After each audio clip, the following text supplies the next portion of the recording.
Hello friends, welcome and welcome back to my YouTube channel. तो आज के इस वीडियो में हम बात करने वाले हैं हिंदी के बहुत ही ज़्यादा इंपॉर्टेंट टॉपिक के बारे में। तो टॉपिक आप देख सकते हैं, टॉपिक है आपका हिंदी व्याकरण का। टॉपिक आपका हिंदी व्याकरण का है और हम हिंदी व्याकरण में आज का टॉपिक हमने लिया है रोला छंद। तो क्या होता है रोला छंद, कैसे आप रोला छंद की डेफिनेशन दे पाएंगे, उदाहरण अगर आपको दे दिया जाएगा तो कैसे पहचानेंगे और लक्षण क्या होते हैं, सब कुछ वीडियो में बताएंगे। तो वीडियो में अगर आप पहली बार हैं तो चैनल को सब्सक्राइब कर लेना। तो बात करें रोला छंद क्या होता है, तो रोला छंद के कुछ लक्षण होते हैं और अगर आपको किसी को बताना हो या दर्शाना हो रोला छंद क्या होता है तो कैसे दर्शाएंगे। तो इसके लिए सबसे इंपॉर्टेंट है रोला छंद की परिभाषा, फिर उदाहरण और स्पष्टीकरण। एग्जाम में अगर आपने तीनों चीजें दी कि आपको भी समझ में आए और दूसरों को भी आप समझा पाए, तो उसके लिए जरूरी होता है परिभाषा, उदाहरण और स्पष्टीकरण। इनके माध्यम से आप आसानी से समझा पाएंगे और फुल नंबर आपको मिलेंगे। ठीक है, तो आज की हमने जो परिभाषा ली है वो दो रूपों में ली है, गद्य और पद्य दो रूपों में है। ठीक है, तो गद्य और पद्य क्यों, तो पद्य में एक दोहे के रूप में आपको एक लाइन में समझ में आ जाएगा और गद्य वाला रूप उसकी उसी दोहे का पूरा डेफिनेशन है। ठीक है, उदाहरण से आप कैसे पहचानेंगे, मान लीजिए आपको कोई उदाहरण दे दिया गया और पूछ लिया गया कौन सा छंद है, तो मात्राओं की हेल्प से तो आप बिल्कुल आसानी से पहचान पाएंगे। और स्पष्टीकरण ये होगा कि परिभाषा और उदाहरण से क्या निष्कर्ष निकल के आया कि ये रोला छंद है कि नहीं, तो वो आपको स्पष्टीकरण के आधार पे बताना है। तो चलिए डेफिनेशन देखते हैं इसकी। तो पद्य वाली डेफिनेशन है, सममात्रिक छंद है।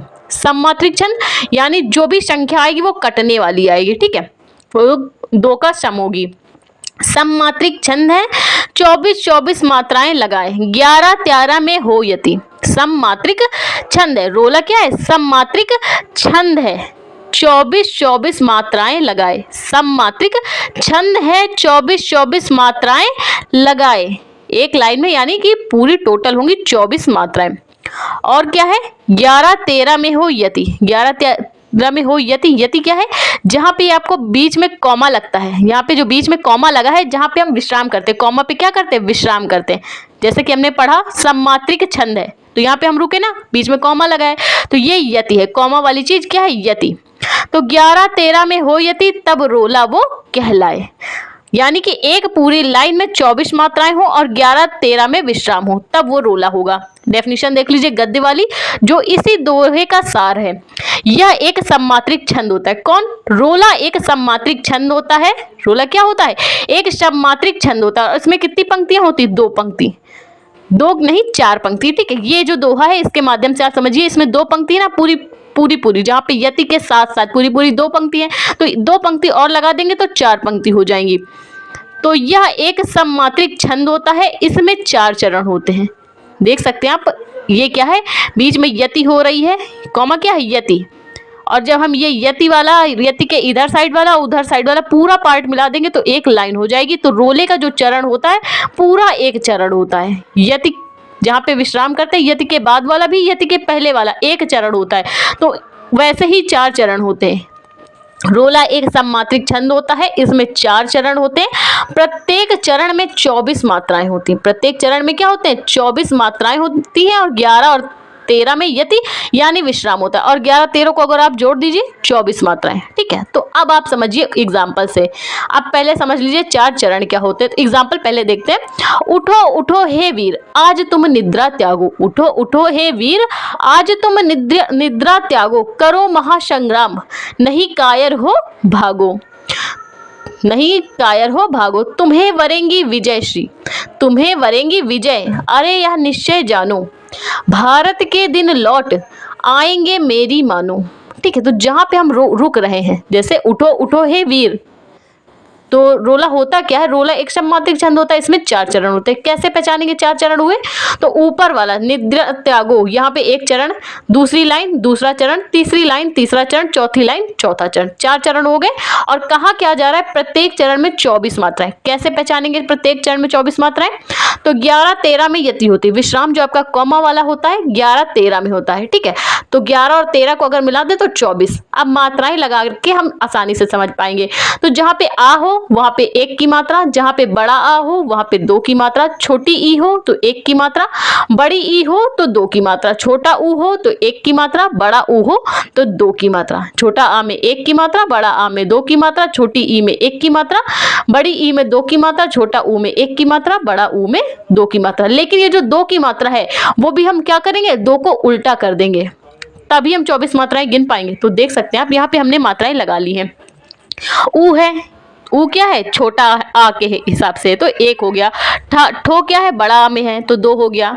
उठो, उठो, यहाँ पे ठो है ना तो यहाँ पे भी 2, है तो इसमें भी 2 हो गया, ठीक है। ए आए, ठीक है।